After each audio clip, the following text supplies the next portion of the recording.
하나님의 말씀을 그러니까 내장에 채우고 그리고 그러니까 내장에 채우고 창자에 채워라 그랬죠. 그러니까 삶으로 채우지 않은 사람, 이 근처에만 머물게 한, 그래서 형식적으로만 주님을 섬기고 온갖 우상을 섬긴 이스라엘 민족이 이렇게 멸망을 당할 것이다에 대해서 어제까지는 세 가지 상징적인 행동을 했는데, 오늘 이제 네 번째 상징적인 행동을 하는 것을 기록을 하고 있습니다. 근데 그 네 번째 상징적인 행동이 뭔가 봤더니 1절에 보니까 스스로 머리털을 밀고 스스로 수염을 깎아라라는 겁니다. 그리고 저울로 그 털을 잰 다음에 털을 3등분을 하라, 그런 말이죠. 또 여기 2절에 보니까 3분의 1은 성읍 안에서 불태우고, 그러니까 3등분한 그것을 어떻게 처리하냐면 3분의 1은 성읍 안에서 태우고 3분의 1은 성읍 주변에서 칼로 치고 나머지 3분의 1은 바람에 흩어보내라, 이렇게 명령을 하십니다. 그런데 여기 보니까 2절 하반절에 내가 그들의 뒤를 따라서 칼을 뽑을 것이다. 그러니까 이 모든 것은 하나님이 심판을 주관하실 것이다 라는 거죠. 자, 2절의 그 풀이가 12절의 말씀입니다. 12절. 제가 읽어드릴게요. 내 백성 가운데 3분의 1이 전염병으로 죽거나 내 안에서 기근으로 멸망할 것이며 3분의 1은 내 주위에 칼에 맞아 쓰러질 것이고 3분의 1은 내가 바람에 흩어버리고 그들 뒤를 따라가서 칼을 뽑을 것이다. 그래서 이러한 모든 이 과정 중에 그 기근도 있고 그리고 무슨 전염병이 있고 칼에 멸망하고, 그래서 오죽했으면 서로 이렇게 막 가족끼리 살육을 하고, 그러니까 먹을 것이 없으니까요.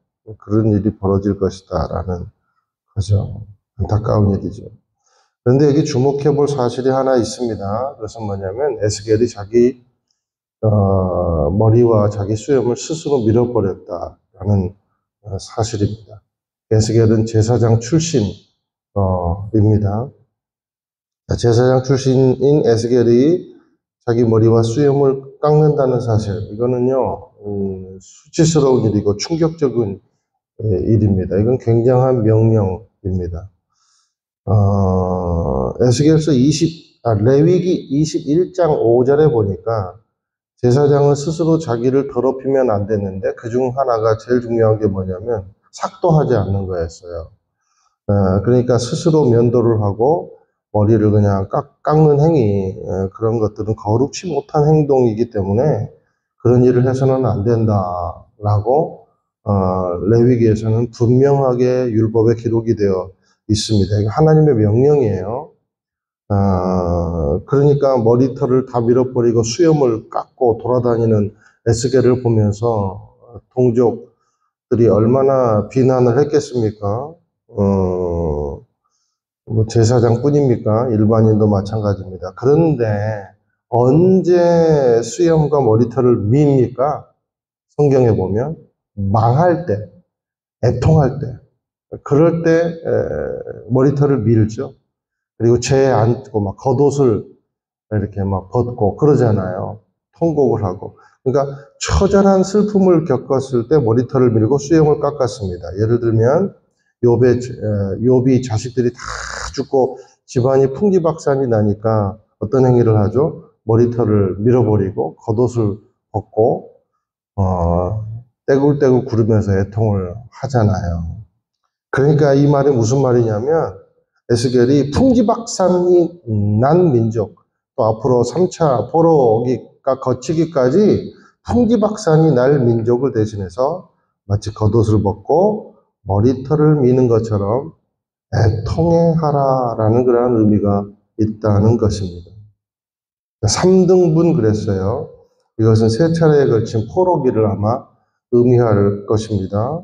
지금은 포로기 2차까지가 진행이 되고 있습니다. 그러니까 나머지 이 3차도 나머지도 가차없이 포로로 끌려갈 것이니 너희들은 헛된 희망 따위는 가지지 말라라는 경고이겠죠.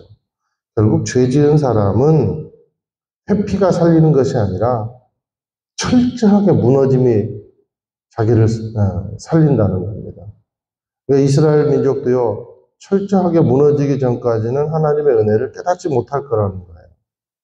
그러니까 어떻게 보면 아이러니한 말이지만 망하는 것도 잘 망해야 되는 것 같아요. 잘 이해가 안 되십니까? 잘 망해야 잘 일어설 수 있다는 거예요.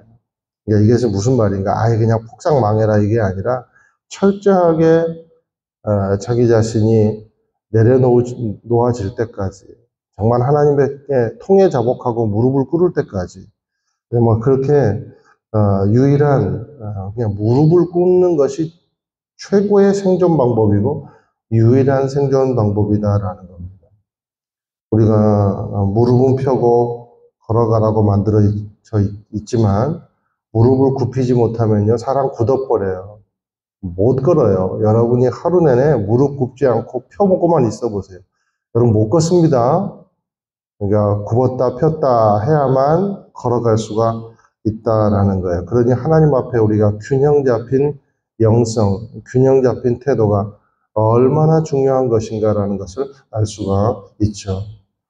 저와 여러분이 말씀을 붙잡고 말씀을 거울 삼아 겸손히 굽힐 줄도 알고 겸손히 나아갈 줄도 아는 귀한 신앙이 되기를 예수님의 이름으로 축원을 드립니다. 여기 3절에 보니까 그런데 너는 거기에서 몇 개를 가져다가 그랬어요. 여기 몇 개는 뭘 가리키냐면 남은 자, 구약에서 가장 중요한 그럼 계시록도 마찬가지고 이 성경에서 가장 중요한 사상 중 하나가 남은 자 사상이에요. 남은 자만이 구원받는다는 겁니다.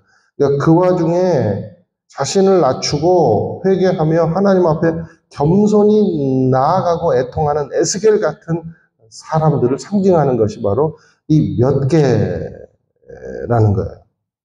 그런데 아쉬운 것은 그 셀 수도 없는 머리카락과 수염 중에 몇 개만이 하나님의 옷자락에 보호를 받는 사람들이 되더라는 겁니다. 그러니까 이 몇 개 얼마나 소수예요. 저와 여러분이 영적 소수가 되기를 예수님의 이름으로 축원드립니다. 누구나 가는 길을 멋모르고 따라가면 사탄의 밥이 될 수밖에 없더라. 저와 여러분은 하나님이 바라보시고 옷자락에 쌓아 보호하시는 소수 안에 드는 성도들이 되기를 예수님의 이름으로 축원을 드립니다. 그러려면 누구나 간다고 따라가지 마세요. 거룩한 신부는 누구나 가는 길을 가지 않습니다. 아무나 갈 수 없는 길을 갈 뿐입니다. 저와 여러분이 그런 사람 되기를 예수님의 이름으로 축원을 드립니다. 여기 또 7절에 보니까 굉장히 충격적인 말이 나와요. 자, 그러므로 주 여호와께서 이렇게 말씀하셨다. 너희가 제멋대로 행하는 것이 내 주변 민족들보다 더해. 내 법령을 따르지 않고 내 규례를 지키지 않으며 또 내 주변 민족들의 규례조차도 따라 행하지 않았다. 이 말이 저는 굉장히 충격을 받았어요. 우리말로, 요즘 말로 표현하면 이런 말입니다. 야, 이단이 얼마나 열심인가? 야, 우상을 섬기는 사람들도 그렇게 열심히 섬긴다. 근데 니들은 뭐냐? 뭐 이런 말이지 않을까 싶어요. 열심 하나만큼은 이단을 따라갈 자가 없다. 그런데 기독교는 뭐 하고 있는가?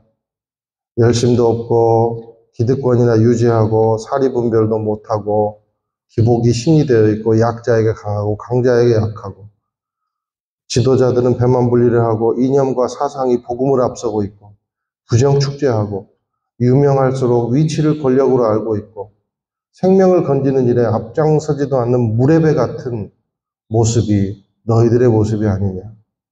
얼마나 안타까운 하나님의 외침인가 싶어요. 우리는 지금 세상의 이념과 헛된 사상에 대해서만 안타까워해서는 안 됩니다. 우리도 봐야 되는 거예요. 우리의 모습을 보면서 한탄하고 각성하고 새로 거듭나야 한다라는 거죠. 여러분, 신약의 시대에 보세요. 종교 지도자들이 유례 없는 타락을 하잖아요. 지금 시대는 어떤가 싶습니다. 저도 제 자신을 돌아보며 회개를 합니다. 그러니까 저와 여러분이 지금 이 어지러운 시대에 바른 분별력을 갖게 되기를 예수님의 이름으로 소망합니다. 그리고 안타까운 심정으로 세상에서 안타까운 말이지만 입에 담기도 뭐하지만 개독교가 되어져 가고 있는 교회를 위해서 눈물을 흘리게 되기를 주님의 이름으로 축원드립니다. 청년이 떠나가는 교회를 보면서 눈물을 흘리게 되기를 축원드립니다.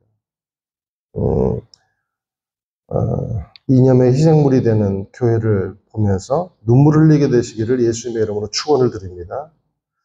자, 이제 그런데 13절에 보니까요, 소망의 말씀이 나와요. 이것은 우리 같이 한번 읽어보실까요? 시작. 따라서 내 노여움이 다하면 내가 그들에 대한 내 분노를 가라앉힐 것이며 내가 측은하게 여길 것이다. 내가 내 분노를 그들에게 대하고 나면 나 여호와가 열정적으로 말했다는 것을 그들이 알게 될 것이다. 자, 그러나 하나님은 죄에 대해서는 심판하시고 분노하시지만 그것은 하나님의 분노는요, 자기 위격을 파괴해버리는 분노가 아니라는 겁니다. 결국 근거가 있는 심판이고 하나님의 본심은 뭔가? 긍휼이라는 거예요. 그리고 생명을 향한 열정이 그 본심이다라는 사실인 거죠. 하나님은 저주는 3대에 그치고 복은 1000대에 베푸기를 원하시는 분이 바로 하나님이시다라는 겁니다. 이런 하나님의 마음을 아는 자는 남은 자가 되기를 소망하며 믿음을 변질시키지 않는 사람들이라는 거죠. 오늘도 진노보다는 긍휼을 베푸시기를 원하시는 하나님을 신뢰하고 겸손과 순종으로 나아가 세상 중심에서 하나님 나라를 말하는 메신저가 되시기를 주님의 이름으로 축원을 드립니다.